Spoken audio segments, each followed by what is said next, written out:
It isn't often I hear fans talk about some of the true gems of MLP Season 1 these days. Whether it be both the highs and lows of creative genius shown in Suited for Success, or how they managed to cram 6 origin stories into a single episode and still managed to make it feel like a flowing narrative in the Cutie Mark Chronicles. Or how the writers completely broke our expectations by going against Disney cliches in The Best Night Ever. Let's start with the setup. Unlike, say, a Canterlot Wedding, this season finale actually had some build-up in earlier episodes. Both the Ticketmaster as well as Suited for Success were informing the audience that the Grand Galloping Gala was a major event that all of the main 6 were looking forward to. So long before The Best Night Ever aired, we were made aware of what each of them in turn were dreaming about most for this special night.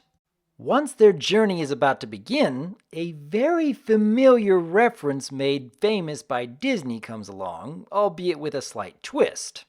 What we think will be an apple carriage pulled along by mice that have been turned into horses gets turned on its head when they're scared away by Rarity's cat. This subversion of expectations is a subtle setup for a much larger twist later on. Of course, we have the grand musical entrance of the main 6, which is still very impressive both in the visuals and the audio, by the way. But again, this is giving off a very clear Disney vibe, don't you think? Dressed up in the fanciest garbs, attending the most prestigious event, all in the hopes of obtaining a lifelong dream? And you know, at first, it looks like every one of the main 6 are going to get exactly what they want. But it doesn't take long for the episode to start subverting those expectations. Applejack isn't selling anywhere near as much as she'd hoped. Fluttershy's natural gift with animals actually seems to be working against her here. And let's not forget one of the most famous Disney tropes. Rarity's Prince Charming is pretty much anything but charming. Now, anyone watching this story for the first time might think that the sensible direction would be that each of the main 6 just needs to hold on to hope and try even harder to obtain their dream during this once-in-a-lifetime event. And again, at first, it seems like that's where the story is going.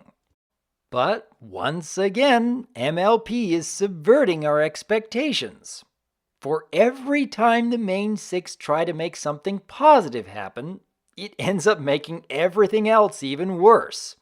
Pretty much anything that could go wrong does go wrong. And each of the main 6 had to accept that they weren't going to get what they wanted. Even after all their dreaming, hoping, and hard work going into this night, especially in the case of Rarity when you watch Suited for Success, it all came crashing down. It's a pretty somber wake-up call for anyone who was expecting a Disney-style happily ever after. But you know what? There was one member of the group who did get something he wanted, at least at the end of the evening.